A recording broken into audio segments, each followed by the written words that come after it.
Söhbət televiziya aparıcılarına düşmüşkən, ötən gün Audiovizual Şura aparıcılara irad bildirdi ki, efirdə okey kəlməsini işlətməsi düzgün deyil.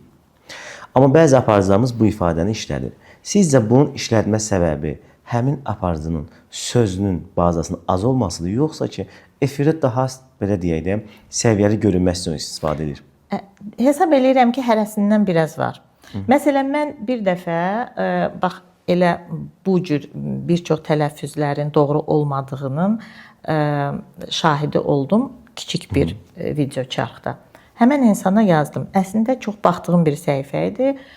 Maraqlı kontent idi, dir idi deməyim.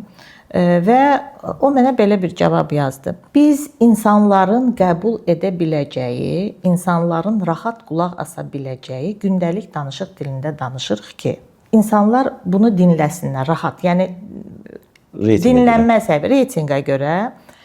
Və bu okey, wow və s. biraz da o var ki, mən müasirəm, mən müasir tərzlə gedirəm və s.